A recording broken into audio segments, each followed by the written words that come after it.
হান্নান মাসুদ, আপনাদের দলের আহ্বায়ক নাহিদ ইসলাম এক পোস্টে উল্লেখ করেছেন গত বছরের 2 আগস্ট রাতে জুলকারনাইন শায়েররা একটা আর্মি কু করে সামরিক বাহিনীর এক অংশের হাতে ক্ষমতা দিতে চেয়েছিল। এই উদ্দেশ্যে কথিত সেফ হাউসে থাকা ছাত্র সমন্বয়কদের চাপ প্রয়োগ করা হয়, থ্রেট করা হয় যাতে সে রাতে ফেসবুকে তারা সরকার পতনের এক দফা ঘোষণা করে আর আমাদের সাথে যাতে আর কোনো যোগাযোগ না রাখে। রিফাতদের বিভিন্ন লেখায় এই বিষয়ে বলা হয়েছে। আমাদের বক্তব্য ছিল এক দফার ঘোষণা মাঠ থেকে জনগণের মধ্য থেকে দিতে হবে, আর যারা এইভাবে চাপ প্রয়োগ করছে তাদের উদ্দেশ্য সন্দেহজনক। আমাদের ভেতর প্রথম থেকে এটা স্পষ্ট ছিল যে ক্ষমতা কোনোভাবে সেনাবাহিনী বা সেনাবাহিনী সমর্থিত কোনো গ্রুপের কাছে দেওয়া যাবে না। এটা আরেকটা 1-11 হবে এবং আওয়ামী লীগ ফিরে আসার সুযোগ তৈরি হবে এবং আমাদের প্রতিরক্ষা বাহিনী ক্ষতিগ্রস্ত হবে। এটাকে জনগণের স্বতঃস্ফূর্ত গণ অভ্যুত্থান হিসেবে সফল করতে হবে এবং রাজনৈতিক দলগুলোকে নিয়ে সামনে এগোতে হবে।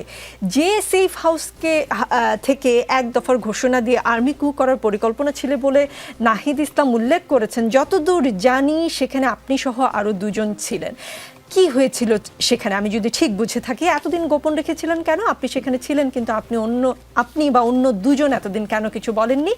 এত বড় একটি পরিকল্পনার কথা কেন আপনারা চেপে গেলেন? না, হয়তোবা হচ্ছে নিকোলাপুর নজরে আসে নাই আমরা যে কথাটা বলেছি। আমরা এই কথাটা অনেকবার বলেছি, অনেক মিডিয়াতে আসছে, নিজে লেখনীতেও বলেছি, এমনকি হচ্ছে বিষয়টা সায়ের ভাইয়ের পোস্টেও এসেছিল যে হচ্ছে আপনি সায়ের ভাই একটা পোস্টে দিয়েছিল, এটা দিয়ে যে হচ্ছে উনি আমাদেরকে ঘোষণা দিতে বলেছিলেন, আমরা তখন নাহিদ ভাইদের উপর ভরসা করে আমরা ঘোষণা দিইনি।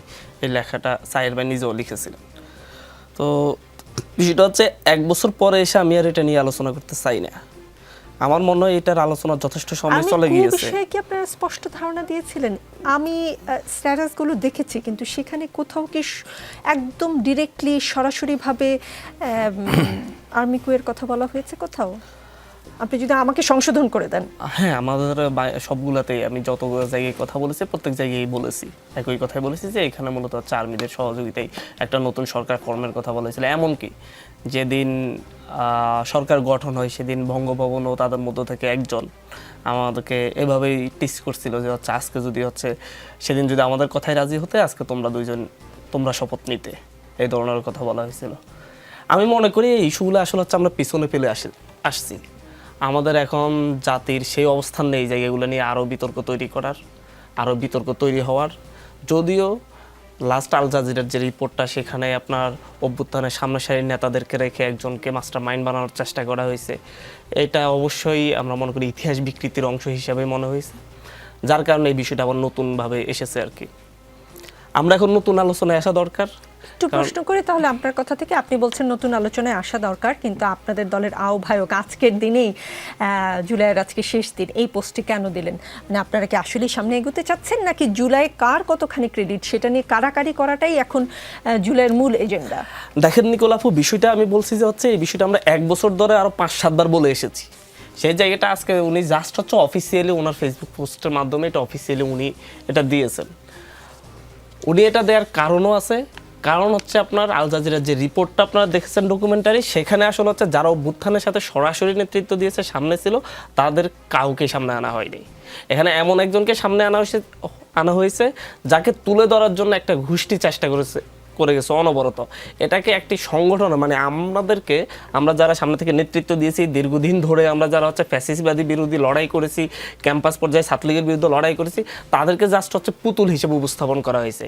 যেটা আমাদের কাছে মনে হয়েছে যে হচ্ছে এই জায়গাটা নাহিদ ভাইয়ের কাছেও মনে হয়েছে যে এখন এটা একেবারে স্পষ্ট করে কথা বলা দরকার, ওনার জায়গা থেকে কথা বলা দরকার, যেটা উনি আগে বলেননি। জি, আচ্ছা হান্নান মাসুদ, আন্দোলন তো অনেকেই করেছেন, অনেকে জীবন দিয়েছেন, অনেক পরিবারের শহীদ হয়েছেন, অনেকে অঙ্গহানি হয়েছে। তারা কেউ কি উপদেষ্টা হয়েছেন? 3 জন যে উপদেষ্টা হয়েছিলেন, মানে একটি রিপোর্টে একটি আপনাদের সহযোদ্ধাদের একজনের অবস্থান আপনারা নিতে পারছেন না, কিন্তু এত হতাহতদের মধ্য থেকে 3 জন উপদেষ্টা হয়েছে, সেটা বাকিটা কি করে মানছে? কারণ হচ্ছে না মানার তো উপায় ছিল না। আপনার মনে হয় 71 মুক্তিযুদ্ধ অনেকেই করেছে, 30 লক্ষ শহীদ হয়েছে। আপনি কয়জন সরকারে গিয়েছে তার মধ্যে থেকে শহীদ পরিবার থেকে, আহতদের পরিবার থেকে, বা যদি ধরেন হচ্ছে আপনি 200 বছরের ঐতিহাসিক সংগ্রাম ব্রিটিশদের বিরুদ্ধে, যখন হচ্ছে ঐতিহাসিক সংগ্রামের নেতৃত্ব দিয়েছেন মহাত্মা গান্ধী, উনি বা ওনার পরিবারের কে লিডে গিয়েছে?